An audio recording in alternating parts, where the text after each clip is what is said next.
Okay, so if you're watching this video, you and I can both agree that this man Joker has done a lot of crazy stuff in the past. Like honestly, if I listed all of Joker's crimes and atrocities, then this video would be like 3 hours long. But if a guy like the Joker is known to be this huge big menace in the DC universe, then what would happen if, out of nowhere he gained godlike powers? What would happen if Joker became God? And unfortunately for us, ladies and gentlemen, we actually have the answer to that question. As today, we will be talking about the time when Joker straight up gained the power to reshape reality on the fly and used such powers to alter the whole entirety of the DC universe for his own sick and twisted game. Today, guys, we will be talking about the masked cosmic genocidal maniac, Emperor Joker. And my god, I gotta say, Joker might be one of Satan's greatest disciples, because reading this comic and seeing all the horrific acts Joker did with his cosmic powers unironically changed my psyche and might have traumatized me for life. And you guys are about to see what I'm talking about right now. So without further ado, you guys already know what to do. Support the video and let's get this show on the road.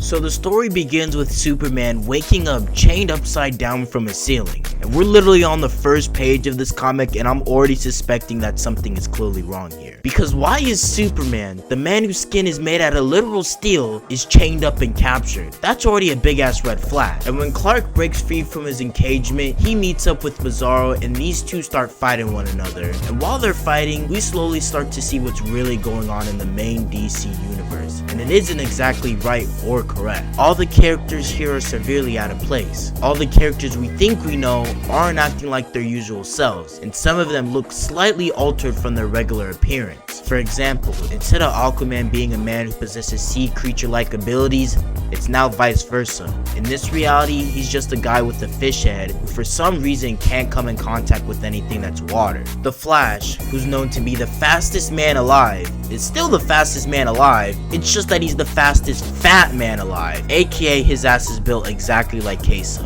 And not only is he insanely obese, but he also has an insatiable appetite for sweets. Wonder Woman, who's known to be one of the best Amazonian warriors, is now reduced to a housemaid. And Martian Manhunter, who's known to be a telepathic shape-shifting alien who fights beside the Justice League, is now a 3 feet tall manlet who has the desire to destroy Earth and find a new home.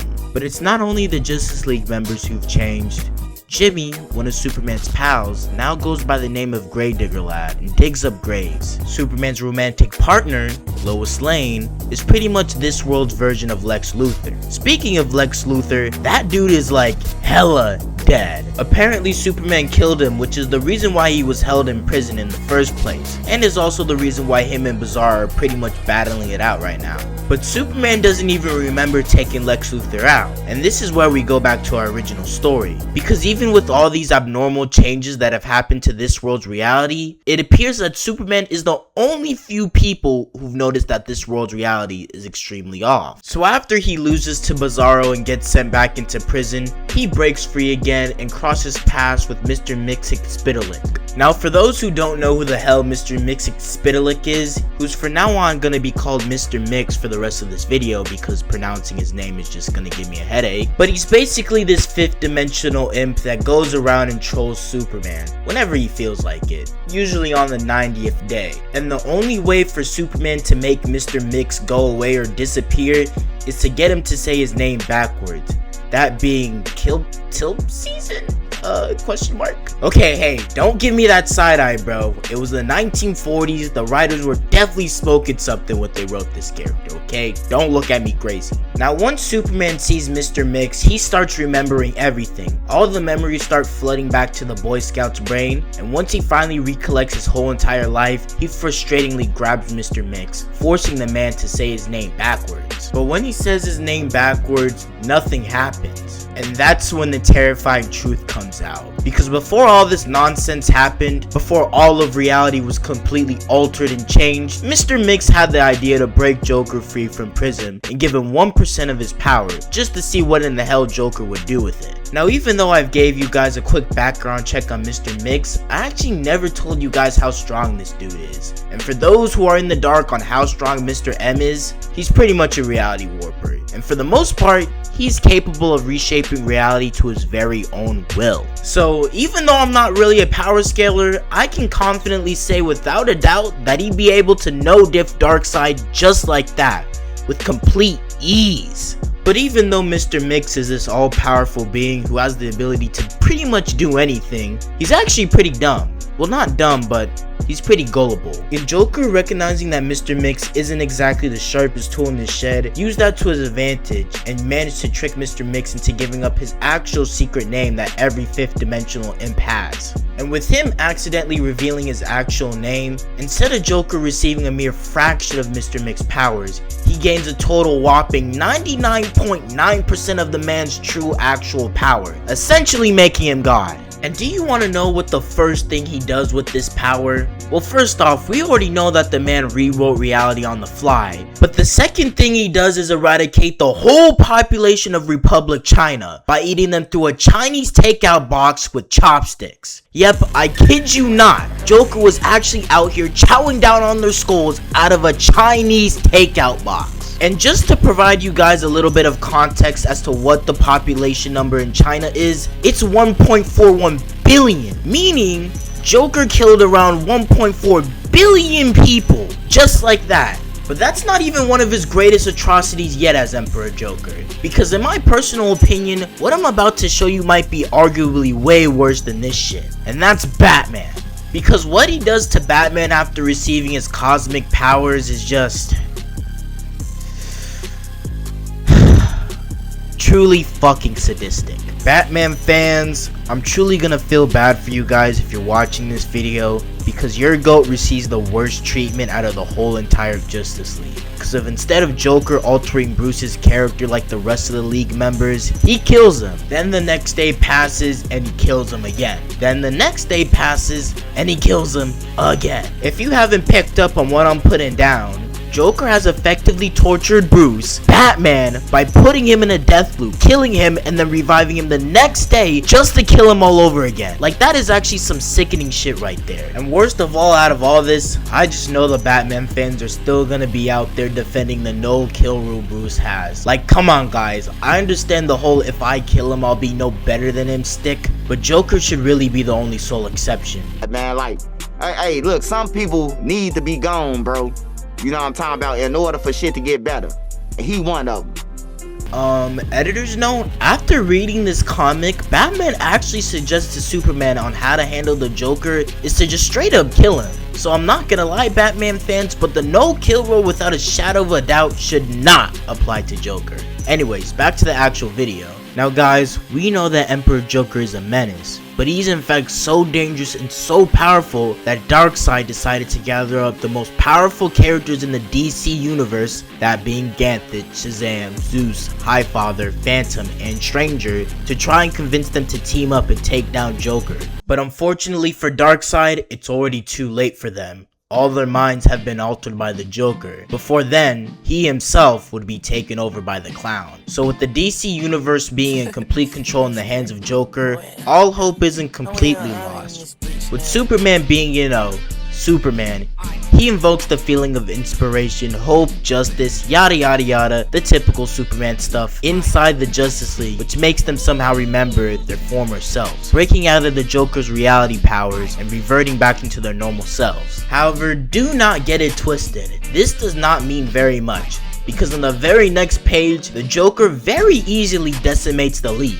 And goddamn, I know this is the Joker we're talking about, but did he really have to handle the League this badly? We got Kyle and Aquaman here, both injured, Wonder Woman turned into stone, Plastic Man and Martian Manhunter both stretched out, and the Flash, wait, where the hell even is the Flash? This dude is just genuinely gone. What did Joker do to the Flash?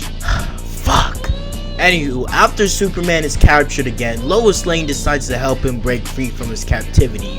But before she could do that, the ground begins to shake as giant Joker spawns in, slamming his foot on the ground and stomping Superman out. Now, even if Joker is basically a god right now, even in an overly fucked situation like this, Superman will always pull through and save the day. And it's even more evident right here, with Joker exclaiming that there's something inside of his shoe. Superman comes out and goes right through the Joker's head, catching Lois in midair. Lois calls Soup Clark, and it appears that she finally remembers who Superman really is. But it ends up not mattering because she ends up lying on the floor bleeding out to death. As then a faint voice will be heard from near. Joker, pulling up again, smacks Superman with this chicken, which is wild because I'm not letting another grown man smack me with a chicken, but that's just me. And Clark decides to fly away into outer space, where he meets Mr. Mix. Now, Mr. Mix tells him that Joker could easily wipe the floor with him, but the reason why he isn't doing that right now is so he could torment him and have fun, but also because he has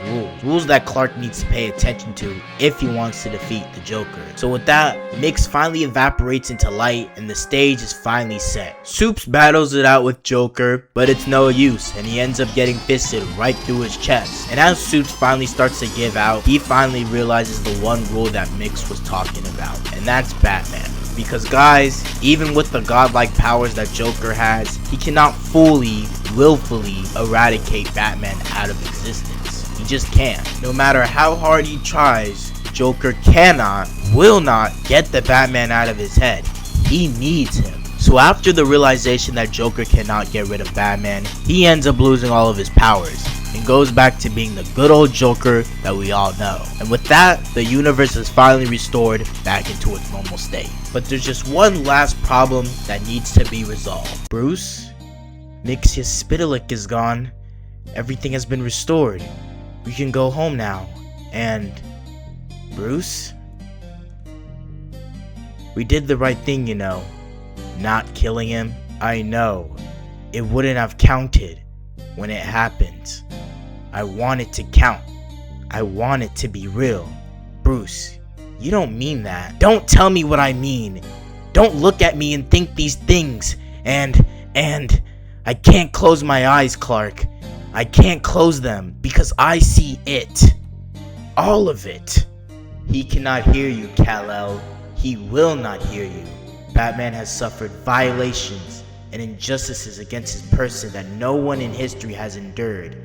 I can't close my eyes because I see him and me, pieces and parts can't close.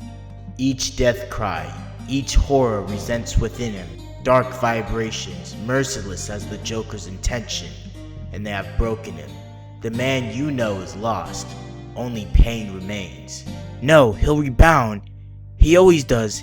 He's the strongest man I know. But he is just a man, Kal-El. Just a man. When strong men are pushed until they break, he will not survive this. We just put the universe back together, for pity's sake. Do something! I cannot. He has kissed death countless times. He has been to the end of the universe, Kal-El. Such memories cannot simply be erased. They must be excised, taken, and that I cannot do. Unless someone is willing to carry them in his stead. Someone who understands the gravity of stealing a man's memories, his pain. I'd know what you'd say if you were listening, Bruce, but it can't end like this.